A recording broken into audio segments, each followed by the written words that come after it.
Hello friends, welcome to కచ్చిపి talks. నా పేరు దీప్తి.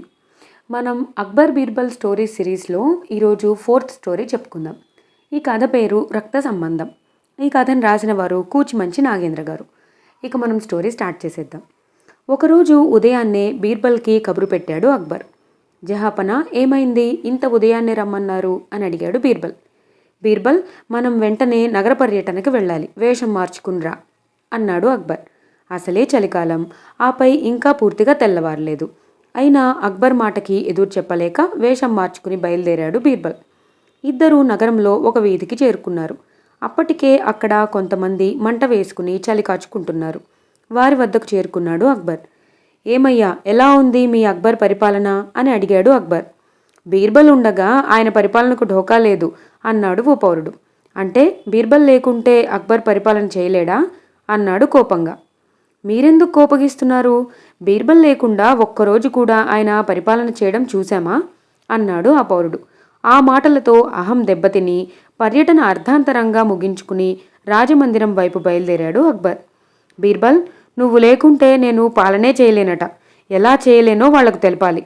నువ్వు వారం రోజుల పాటు నాకు కనిపించకు అంటూ తన భవనంలోకి వెళ్ళిపోయాడు అక్బర్. 2 రోజుల తరువాత సభంతా కోలాహలంగా ఉంది.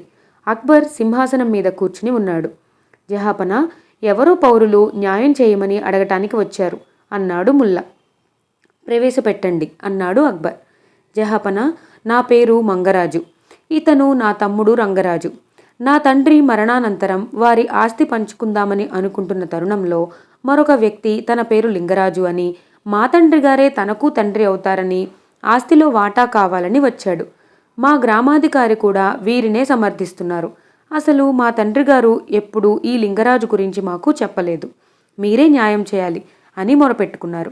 గ్రామాధికారి సైతం లింగరాజులో పోలికలు ఉన్నాయని చెప్పుకొచ్చాడు. సమస్యను ఎలా పరిష్కరించాలా అని అక్బర్ ఆలోచిస్తుండగా అదే సమయంలో ఒక మధ్యవయస్కుడు, మహారాజా, మీరు అనుమతిస్తే ఈ సమస్యను నేను పరిష్కరిస్తాను అంటూ ముందుకు వచ్చాడు. ఎవరు మీరు? ఈ తగవు ఎలా తీరుస్తారు అన్నాడు ముల్లా. అయ్యా, నా పేరు రమణాచారి. నేనొక ఆయుర్వేద వైద్యుడను. నాకు రక్త సంబంధ వైద్యం తెలుసు. వీరిలో ఎవరెవరు రక్త సంబంధీకులో చిటికలో తెలుపగలను. అయితే దానికి వారిలో పెద్దవాడి రక్తం 3 చుక్కలు కావాలి అన్నాడు. మంగరాజు తనకేమీ అభ్యంతరం లేదు అని అనడంతో మహారాజు అనుమతి తీసుకుని బయటకు వెళ్ళి కొన్ని ఆకులు, మూలికలు తెచ్చాడు రమణాచారి. 3 చెంబుల్లో నీరు తెప్పించి మంగరాజు వేలుకి చిన్న సూదిని గుచ్చి 3 రక్తపు చుక్కలను ఆ నీళ్లలో కలిపి తరువాత తాను తెచ్చిన ఆకులు నలిపి పసరును ఆ నీళ్లలో కలిపాడు. జహాపన, ఈ మందు తాగిన వారు మంగరాజు రక్త సంబంధీకులైతే ఏమీ కాదు, కానీ రక్త సంబంధీకులు కాకపోతే కళ్ళు తిరిగి పడిపోతారు అంటూ ఆ మందు తాగటానికి 3 పిలిచాడు. మంగరాజు, రంగరాజు మందు తీసుకోవటానికి ముందుకు రాగా లింగరాజు మాత్రం, క్షమించండి మహారాజా, గ్రామాధికారి ఆశ చూపిస్తే ఈ తప్పుడు పనికి ఒప్పుకున్నాను అంటూ కాళ్ళ మీద పడ్డాడు. శభాష్ రమణాచారి, మీరు కూడా మా బీర్బల్లా సమస్యను సమయస్ఫూర్తితో పరిష్కరించారు అన్నాడు అక్బర్. జహాపన, ఈ గ్రామాధికారి మీద చాలా ఆరోపణలు ఉన్నాయి, అందుకే నేను రావాల్సి వచ్చింది, క్షమించండి అంటూ తన వేషం తొలగించాడు బీర్బల్.